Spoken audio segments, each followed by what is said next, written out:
I'm here to talk to you today about a brilliant new mini-book which covers the 2005 trial of Michael Jackson.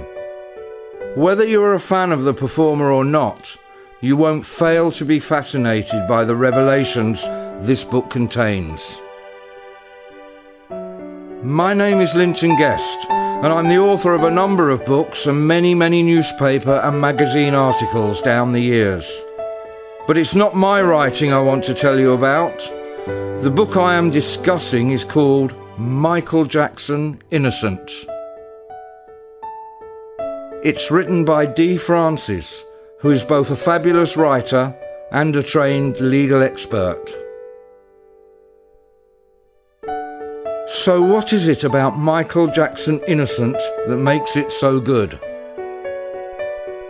Well, to begin with, Michael Jackson Innocent will become a series of mini-books about Michael Jackson's trial.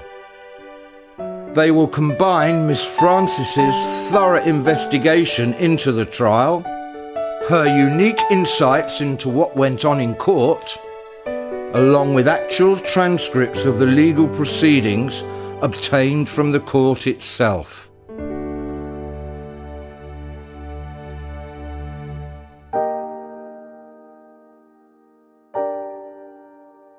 As the trial started, D. Francis, like many of us around the world, looked extensively at press reports and commentaries on other media platforms. The first thing she noticed was that while the media put the prosecution's case almost in full, little was being said or written about the defence case. There were over 2,000 accredited journalists covering the trial from all around the globe. Michael Jackson's trial was the biggest story all over the world. Yet hardly any of these reporters paid more than scant attention to what the defence team had to say. Of course, we all had to rely on the media for our information because Michael Jackson's trial was one of only a handful of so-called celebrity trials these days not to be televised.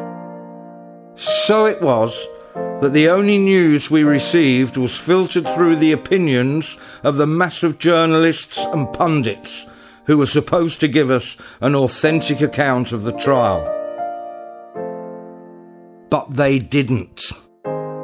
So caught up were they in their erroneous belief that Michael Jackson was not only guilty, but will be found guilty by the jury, that for the most part, their reporting was dangerously biased, often misleading, and sometimes downright mendacious.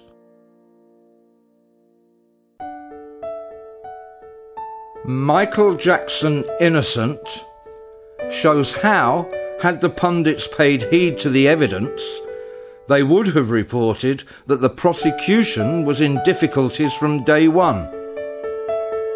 D. Francis reveals that the actual evidence, as opposed to the wild ramblings emanating from prosecution and journalists alike, not to mention the so-called legal experts employed by the TV companies, was seriously flawed and indeed fell apart further as each prosecution witness took the stand.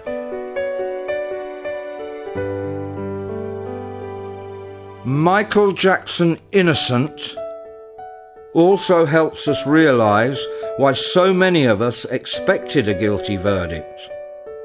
How and why the vested interests of the media were banking on a guilty verdict. To the extent that when the not guilty verdict was delivered by the jury, the world was surprised and shocked. We had been led to believe what the press wanted us to believe for its own nefarious reasons. And what it wanted us to believe was not the truth, but its own false construct of a case that should never have been brought.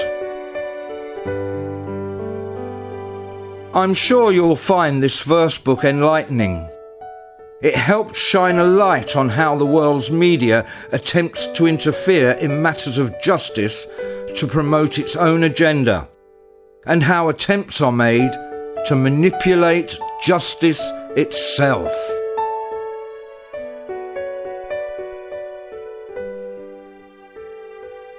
Michael Jackson Innocent is available from Amazon worldwide in paperback and Kindle. It can also be ordered from good bookstores. Michael Jackson Innocent by D. Francis. If you have any interest at all in Michael Jackson's trial and the roller coaster ride it gave us, buy this book today.